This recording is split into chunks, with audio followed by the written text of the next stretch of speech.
Hello, everybody. Welcome back to Jazz Talk, my favorite segment of the show, where I interview local jazz musicians. This week we have Chris Gaspar. Chris, how are you doing today? I'm doing great. Good to hear. Good to hear. Well, first off, tell the audience a little bit about yourself, what you do here, what you play, and stuff like that. My name is Chris. I'm a sophomore. I play trombone. I'm a music ed major, and as far as jazz goes, I love jazz, and I'm in the first jazz band right now, second chair. So. Come out and see us. Yeah, awesome. And then how long have you been playing the trombone for, Chris? The trombone? Oh, I'm old. Like 8? Wait, is it 8 years now? Wait, 7, 8, 9 years. Okay. Pretty close. I mean, fairly close. And then when did you start playing jazz? When did I start playing? I believe it was the band camp. No. It was the freshman year. My freshman year, I signed up to join jazz band at my high school, Amarillo High. I see. And I mean, it pretty much just took off from there. I kind of just fell in love with it. It was kind of obvious, if you will. I loved going to rehearsal, and then I ended up auditioning for band camp stuff, and turned out it wasn't too bad. There we go. And kind of just took off from there. There we go. Yeah. And then how did you find out about jazz band? Obviously, you probably heard it from somewhere. What made you? What caused the lead up to you joining and learning about what jazz exactly was? Oh, this is so easy. It was literally, I think, the director's jazz band at band camp. Like my 6th grade year, like I had only been playing my horn for 8 months. I've only been able to make a decent sound for 2 days.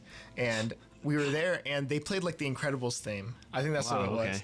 And I was like, that's freaking cool. It was something from a movie. Like, you go to band concerts and they're playing Granger, and I was a 6th grader, and I was like, I don't care. And I heard, the first couple bars to the Incredibles opening, from the jazz band. I was like, oh my gosh. That is so cool. I see. I want to do that.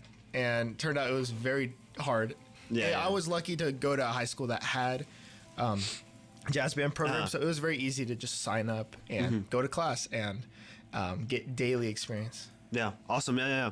And then what made you so attracted to the genre of jazz? Obviously, you said you got really into it when you saw them in during band camp, but what made you keep going with jazz to this day? What made me keep going? It's so different, right?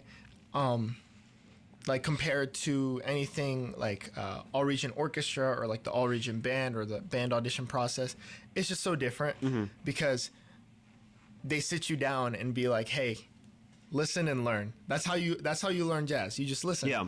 That's the best way to learn, in my opinion. And from that, you can create your own sound, your own unique sound, right? And back whenever they gave, what is it? They gave it's Louis Armstrong. They gave him the marching band charts, and he's like, heck no, I'm gonna play my own thing. From that point, jazz has just been a thing of, hey, we're gonna try to do something a little different. It's gonna be a little weird. It's gonna be hard, but then at the end of the day, it's gonna be original.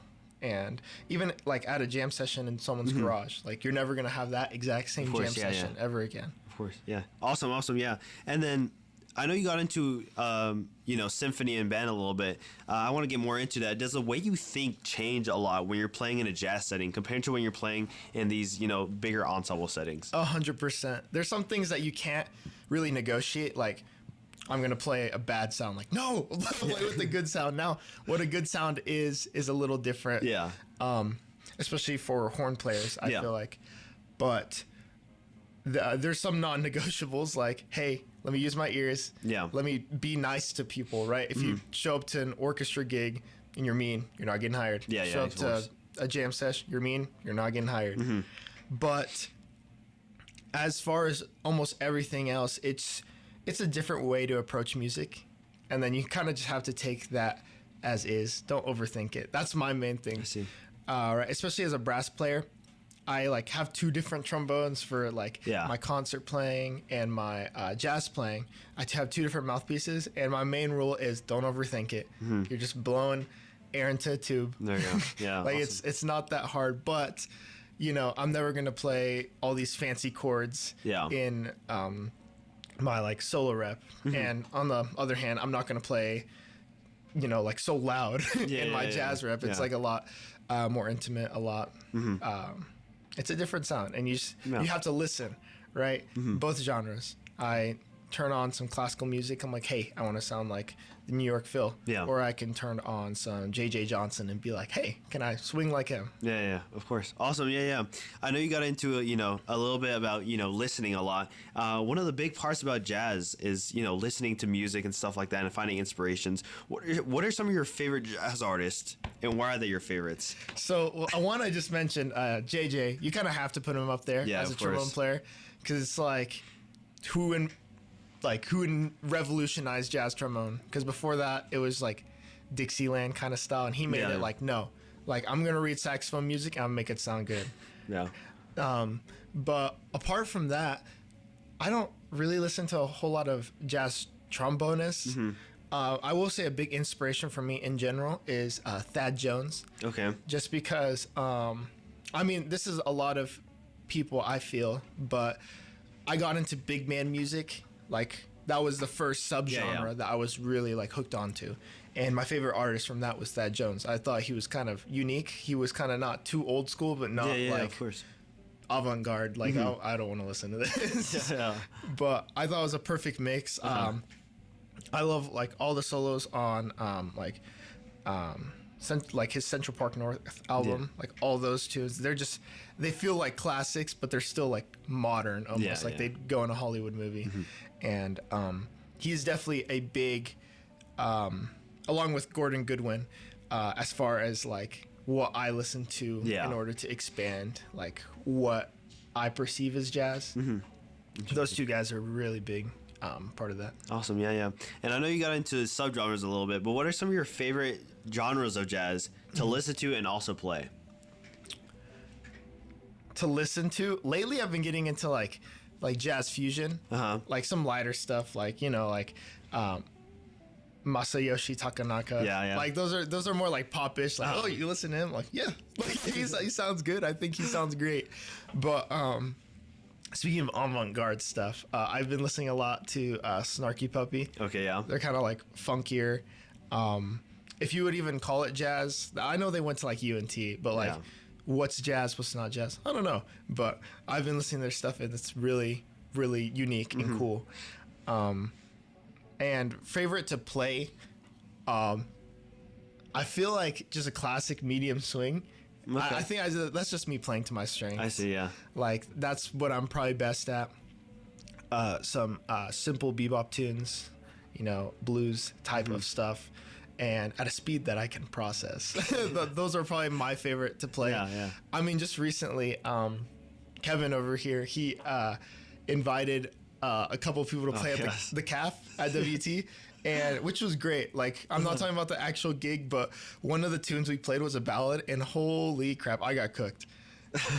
Ballads, if you know anything about jazz ballads, like the chords change like twice a bar, and they're like very chromatic, and it's not something I'm used to. Let me just put it that way. And so I sounded like hot garbage whenever we played I Remember Clifford. It was actually so bad that I went to Dr. Barger. I take jazz lessons from him, and I said, hey, can this be our next tune? Because I stunk the bed with this one. This was awful. Like, we could do the hardest tune ever, but I'm not going to learn nearly as much unless we do this 60 BPM, like quarter note melody. I just got so lost. I see. It was terrible. Interesting. Yeah. And then, do you have any role models in the world of jazz? As of right now, actually a big one is Dr. Barger. I feel like just his versatility on we just came back from the symphonic band trip, and he played an amazing solo that I could never process in my life. Right, I could barely even listen to it without just like crying. His jazz playing is, I don't even want to say just as good. It's amazing. Right, and the fact that he has those two styles so trained up that he can, play concerto, sound great, and he can play at a jam session and it just be the most beautiful thing. That's just really cool that he has those disciplines, because I know a lot of people don't. A lot of people are like, hey, I only can do, I can barely read lead sheet. I can play the notes and rhythms, but the minute you tell me to improv, I'm giving you whole notes. It's really cool how you could switch between those. Awesome. Yeah, yeah. Who is an artist, dead or alive, that you wish you could perform with? That I wish I could perform with. There's a lot to choose from. Dead or alive. Okay, this one's kind of a touchier one, but I think Gordon Goodwin. I know he recently passed away, and that's. I know. I believe you got to see him live at a festival. Yeah. I wish I would have gotten that, right? And now like can't necessarily. Yeah. And that kind of sucks. But he, I feel like he made such a big impact on jazz through like big band stuff. Yeah. And actually recently, we went to the Big 12 trombone conference, and the guest artist was Andy Martin. Okay. He played a trombone on tracks like The Incredibles, like Toy Story, or what is it? Was it Monsters Inc. Monsters Inc. Yeah, he was that guy, and he was just yapping about Gordon Goodwin because he had just passed away, and apparently he was like the nicest guy ever, and just such a great colleague. And I'm like, dang, like we lost a legend. We did. And so that kind of is unfortunate. Yeah. But I'd probably have to say Gordon Goodwin. Awesome. Yeah, yeah. And then if you could take the playing ability or the writing ability of any artist ever, who and why would you choose them? Playing or writing?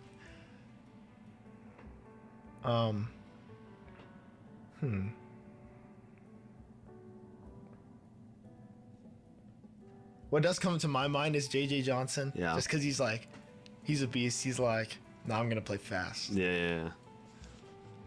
But I would probably have to say I would have to say J.J. Johnson. Okay. And also because as a trombonist, I study him a lot. And I remember one of my teachers was like, you could study J.J. Johnson for the rest of your life and still be finding new things. Yeah. I'm like, this is very true. He is like somehow never played a bad solo. Yeah. And he normally mogs on like pianists and other saxophonists. Like, I don't even know how. Like, he's like, yeah, I could play these lines smoother than you. And I feel like his playing ability is just so smooth. I've like actually never heard him miss a note or miss a line. He's just amazing. Like he's a really good foundation. Yeah. So I would definitely want to play like him. Awesome. Yeah. And then obviously improvising is a big part of jazz band. It's one of the main structures of jazz.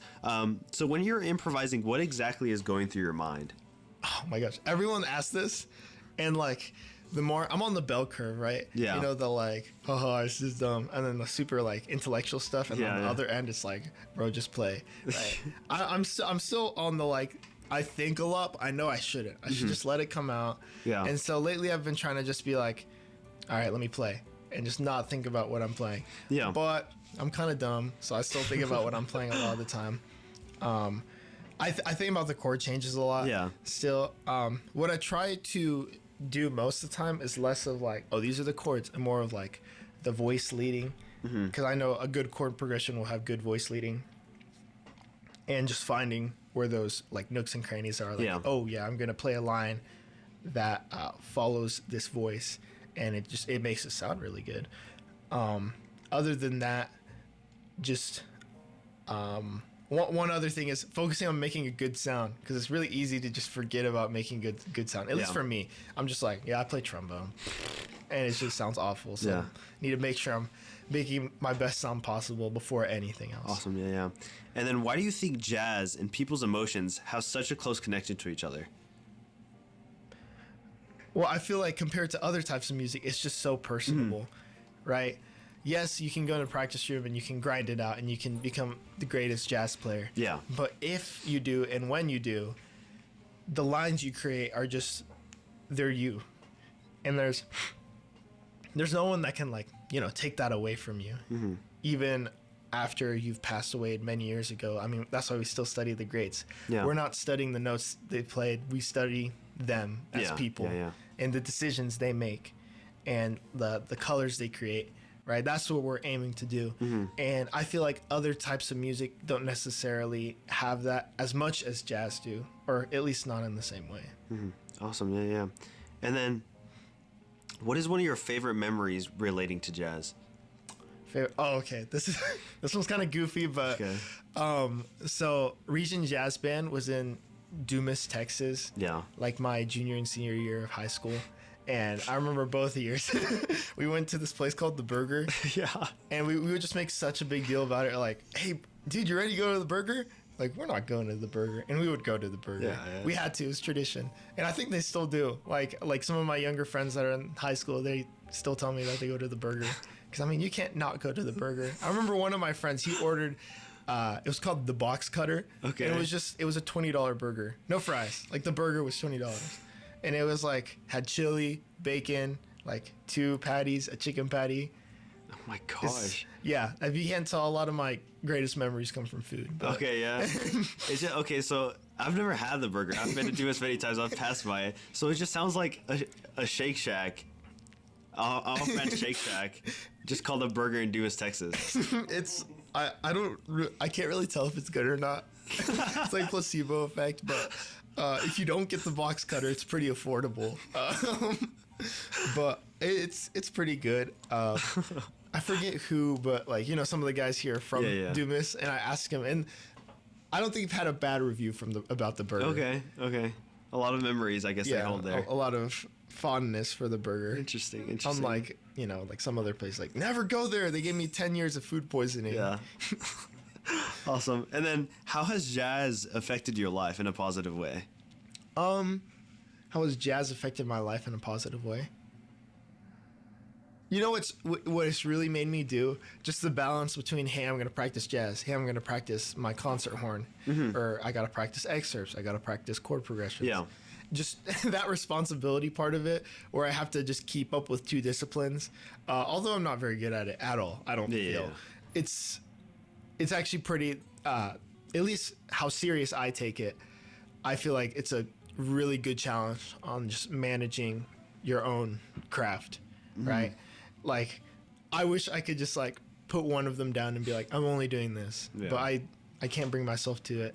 Like, I love concert playing, you know, I love orchestra band, but I also absolutely love jazz band, and I can't see myself just putting one down and being like, oh, like, you know, this will be on the back burner. Yeah. Like, I probably won't get good. I'm like, no, I want to get better. It's a goal.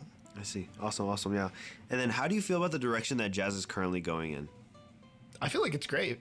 It's just with any art form, you just have to be open to change. That's the main thing. Yeah. So if they start adding screamo vocalism to, like, you know, my favorite jazz charts, I'm gonna be like, okay, wait, let me take a breather. Yeah. But we'll be fine. Okay. But I feel like especially like here in Amarillo, like our jazz scene is growing little by little. Yeah. I think that's awesome. I mean, in the middle of West Texas, having a jazz scene at all is pretty cool. Interesting. Yeah. But as far as the world goes, I mean, people are still coming out with swing albums. Yeah. People are still coming out with funk albums. Like, the genres just keep expanding, and there's not really a new best thing. There's just new different stuff that comes out. And I think that's really cool. Like, go check out some weird stuff, some new stuff. Go check out some old stuff, for sure. I think music's like just a really big bucket, right? If you love Mozart, there's a chance you might like Snarky Puppy. Okay, Same realm, I guess. Yeah, same realm. And then, why do you think it's important to listen to live jazz when you get the chance to? Oh my gosh, I put that off for like so long. Yeah, because I'm used to big band jazz specifically, and I would go to, like, I would perform in a lot of the jazz bands that was probably like the best jazz. How do I put this? The highest level of jazz I was a part of. Yeah. And only recently have I started going out and going to like 575 Pizza on Mondays. They have their thing. Going to the jam sessions at 806 Coffee Shop. When you go there, you see jazz come to life. Like, it's not the most romantic thing. You're not seeing Charlie Parker back in his prime, but like, you go see Austin Brazil and it sounds pretty awesome. And just seeing them on that stage having fun and just hearing it in person, I don't know, there's levels to it. And when you fall in love with it, like something like that, and you just keep listening to it on repeat, going to see it in person is just like, it's relaxing, it's cool, and I can't say enough good things about it. Yeah. Like, even a bad performance, I'd be like, you know, like, they made a mistake, and that was part of the music. So, like, that's really cool. Yeah. and then this could go for either jazz or just normal band or orchestra. What is the best crowd you have ever performed for, and why were they the best crowd? The best crowd? Oh, this will play for a lot of crowds. The best crowd. Say the biggest crowd was a marching band, but that doesn't count. I was gonna say like when we play at High Plains for like. But is that the best crowd?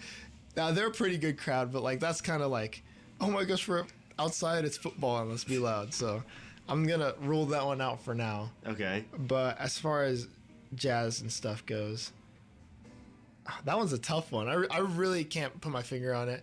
All of them, every single one of them, dude. Every single one. Every single one is the best crowd. Okay. I'll give you that one. I'll give you that one. Have you ever had to perform while being sick or exhausted? If so, how did you get through it? Oh my gosh. Okay. Yeah, no, this is fine. I was just really sick one time for marching band, and I didn't go to the restroom all day. Okay. And it was miserable. And I don't know why, like, in high school, I always made myself, like, or I didn't make myself. I disliked changing out of my uniform to go to the restroom, so I wouldn't do it until we got back to school. So, we leave school, I wouldn't go to the restroom until we get back. Okay. And I did that. It's a terrible It was just idea. a bad time? Yes, I was so clogged. Did you do was it the whole game you had to go through that? Yes. Like halftime show, everything? It was pretty bad. No accidents happened. Okay, but, thankfully. I'm trying to think of other times where I was legitimately sick. I do pretty good about being healthy. Mm-hmm. I say that. I don't know if that's real wood. It is. It is real wood. It should be. It should be. But I don't know. I'm bad at remembering. Like, remember a time? Like, no, I don't remember any time. I forgot everything. That's fine. Personally, what is the best type of musician to perform with? What's the best type? And I say this kind of hypocritically, but like the ones that have fun. Because sometimes I don't have fun. Yeah. And I really should. Like, I just get in my head or I take it too serious. But the ones that are just there to have fun, first of all, it always sounds the best. Yeah. Right? Especially if you've been preparing for months. You're like, hey, let's get on that stage and let's just have fun. And they sound freaking awesome. Me, on the other hand, I get a little in my head. But definitely those, the ones that are, you know, especially when it comes to jazz, like you can expect whatever. We might crash and burn. He might have a good solo. She might have a good solo, or not. But whatever happens, it's just we're having a good time. Yeah, awesome. Yeah. And then, how do you communicate musically with other players while performing live? Like, obviously, you said you play with in the calf the other day, where it was kind of all just like on command, really, and then obviously the open jam sessions. So how do you learn how to communicate through people, and how do you do so? I'm like the worst person to ask that question. I do know the answer, but I'm just like, I'm still learning. But just listen as much as you can. Listen to them more than you're listening to yourself, for sure. Right? Like, I know I'm gonna like play B flat, and I'm like, I don't need to listen to myself playing that. Let me listen to what the bass player's doing. Yeah. And maybe they played an inversion over like a chord. I'm like, oh, okay, let me like play that as well. Or let me play an upper extension off of that. And just rhythmically as well, just listening, locking in with the drum set player, well, the whole rhythm section. That's very important. That's actually a very easy way to tick them off, if you will. I see. Just not listening and not playing in time. I've been I don't want to say a victim. They've been a victim of that from me. I see. It's not recommended, but as far as the calf goes, like that was kind of like spontaneous, and we were just like, oh, what do we do? We got to fill up the time with music. And I was blessed to be with like such great musicians, because we were just calling out tunes, and we did a pretty good job at all of them. Awesome. Yeah.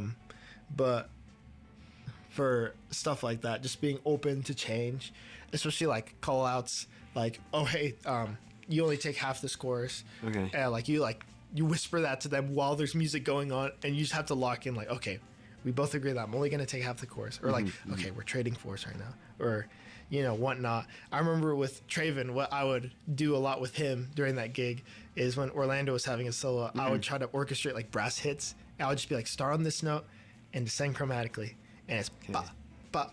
and we just kind of added our own little flavor. I don't know how professional that is, but we were in the caf, so I'm like, let's try it. Yeah. It'll time be to fun. experiment. Yeah.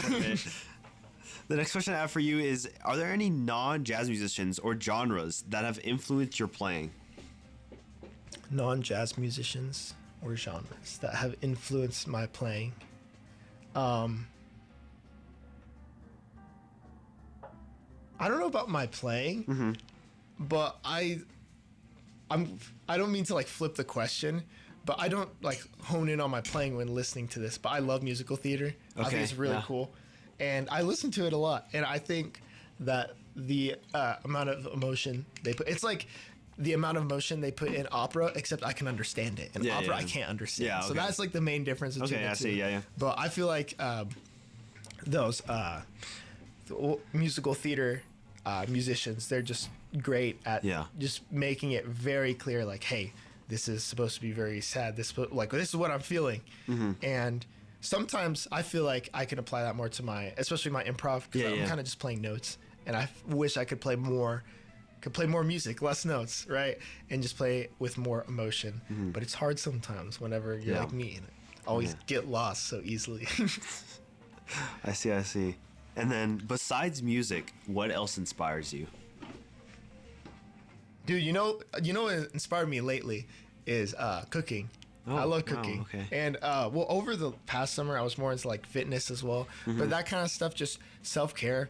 That's like really inspiring, and I kind of try to take that into my playing. Like, instead of practicing for 10 hours, let me like practice for 2 and just really take care of myself and practice efficiently. And it's all about like, balancing your lifestyle. Now, if you look at me, I know the viewers can't see me, but I'm not the skinniest lad right now. I should definitely hit the gym a bit more than I am, but I do understand the process. I know what it takes to like have a good lifestyle, and I feel like your lifestyle with something that you love as much as music, your lifestyle will go into your career. And so just trying to balance it and not letting your career take over your life, or your life, be in conflict with your career.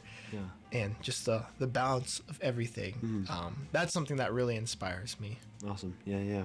And then what has been the best advice you have ever gotten relating to music?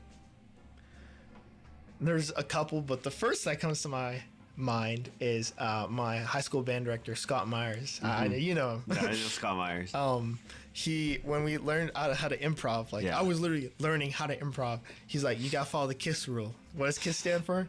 Keep it simple, stupid. I'm like, okay. Like sometimes I have to now I'm bro, why am I playing all this? Just keep it simple. And I do, and it sounds 10 times better. And awesome, yeah. That goes like in different contexts. That applies to, I think, any problem you're having in music. Yeah. You're like really frustrated. It's like, I can't play this line. Just keep it simple, right? Play it a little softer, relax, right? That's definitely like the best piece of advice now that I think about it. Awesome, when it comes to music. And then what do you hope for jazz in the future? For myself, or like in general? In general, what do I hope for jazz? I'm not sure. That's a cool question. I mean, I'd like for more people to listen to jazz, and I'd like for, just the way jazz is growing right now, just like how popular it is, how they're starting programs. Like there's middle school jazz programs. I think that's the coolest thing, right? And just if that growth keeps happening, I would be the happiest man on earth, right? Just having, like young adults or kids like learn that kind of language. That's just like really unique. Right. And I know,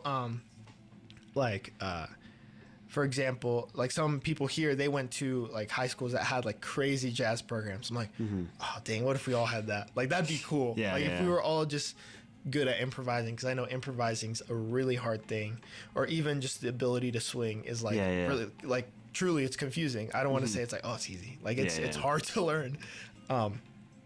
But as just listeners, like, walking down the sidewalk, like, I'm gonna put on some Miles Davis. If more people like did that, that'd be really cool. Now, people can listen to whatever they want. I don't care. Yeah. But as long as I have my place, I think we're pretty cool. Awesome, yeah. And then the last question I have for you is, what advice do you have for up and coming jazz musicians? What advice do I have? Definitely get out and just listen. This is something I've, again, more recently come upon. Like, Mm-hmm. go on, if you have Instagram, go follow Amarillo Jazz Scene, or I forget what the handle is, and just go to all those things. Like, Yeah. you'll go and be like, these guys are good, right? And you'll go up and you'll tell them, hey, you guys are good, and then that'll make you feel good. Yeah. And you'll just learn a lot. Just listen. Go listen to recordings. Right, that's the most important thing.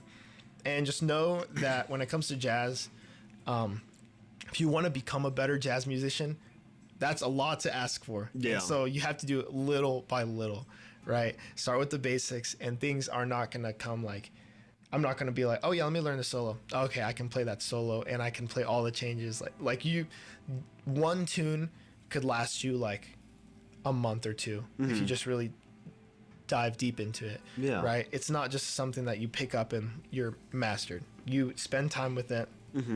It takes time. Like, literally, go to sleep, get plenty of sleep, make sure your brain's nice and rested, and you're going to start making those creative choices like automatically. Right? Yeah. It becomes almost second nature. Awesome. But, yeah. Awesome. Yeah. And then this next little segment I like to give to all my special guests, time for you to promote anything. So if you want to shout out anyone, if you want to promote anything, now's the time to do it. Go ahead and take it away. Shout out.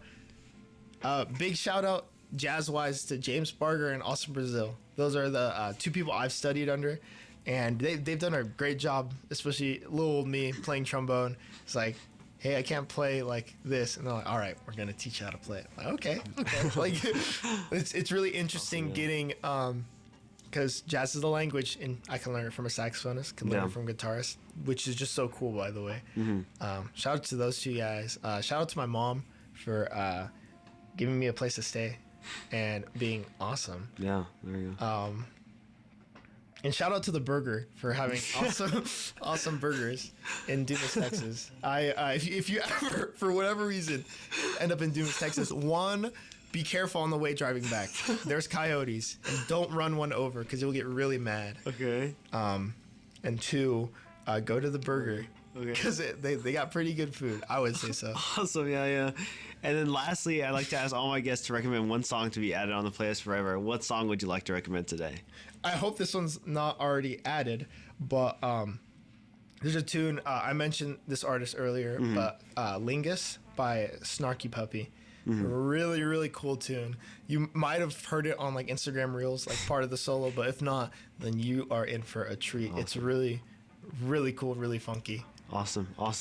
Well, all that's left to do is take our Polaroid, Chris, which of course you decide the pose. And if you want to see what pose he decided, of course, check out the Instagram at Jazzy Fridays. Let's see what he decided. But yet again, thank you for listening to Jazz Talk, where I interview local jazz musicians. And once again, thank you to Chris for coming on to the show today and being such a great special guest. Once again, thank you everyone for listening. We'll catch you all in a little bit.